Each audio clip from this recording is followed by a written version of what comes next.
Hello all 11th October. So நேற்று பார்த்தீங்கன்னா நான் வாக்கிங்கே போகல. இன்னைக்கு கண்டிப்பாக போயிடணும்னு சொல்லிட்டு எந்திரிச்சா பாப்பாவும் கூட எந்திரிச்சு அழ ஆரம்பிச்சிட்டாங்க. வேறு வழியே இல்லை, இன்னைக்கு வந்து வாக்கிங் எல்லாம் கேன்சல் பண்ண முடியாது, 2 பேரும் கிளம்புங்கன்னு சொல்லிட்டு ஹஸ்பண்டும் பாப்பாவையுமே பார்க்குக்கு கூப்பிட்டு போயிட்டேன். ஸோ நான் வந்து ஒர்க் அவுட்ஸ்லாம் முடிக்கிற வரைக்கும் ஹஸ்பண்ட் வந்து பாப்பாக்கு இட்லிலாம் ஊட்டி ரொம்ப பேஷண்ட்டாக பார்த்துட்டு இருந்தாங்க.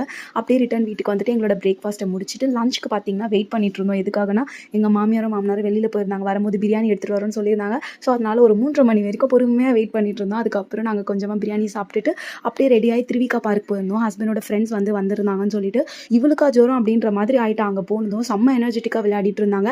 ஆஸ் யூஷுவல் வீட்டுக்கு வந்து மறுபடியும் அம்மா அம்மா அம்மான்னு ஸ்டார்ட் பண்ணிட்டாங்க. உங்கள் வீட்லேயே இந்த மாதிரி குட்டீஸ் இருந்தாங்கன்னா இந்த மாதிரி டைமில் நீங்கள் எப்படியெல்லாம் வந்து அவங்கள ஹேண்டில் பண்ணுவீங்கன்னு சொல்லிட்டு கமெண்ட் பண்ணுங்கள். ஸோ ரொம்ப கஷ்டமாக தான் இருக்கும், இருந்தாலும் ஒன்றுமே பண்ண முடியாது, அது எல்லாத்தையும் தாங்கி தான் ஆகணும். அதுதான் அம்மா. ரிட்டர்ன் வீட்டுக்கு வந்து தான் என்னோட ஃபேவரட்டான ஜாக் ஃப்ரூட் இருந்துச்சு. ஸோ அதை ஒரு 2 சாப்பிட்டு என்னோட டின்னரே கம்ப்ளீட் பண்ணிவிட்டு வீடியோ பிடிச்சிருந்தா லைக் பண்ணுங்கள், சேனலை மறக்காமல் சப்ஸ்கிரைப் பண்ணுங்கள். பாய்.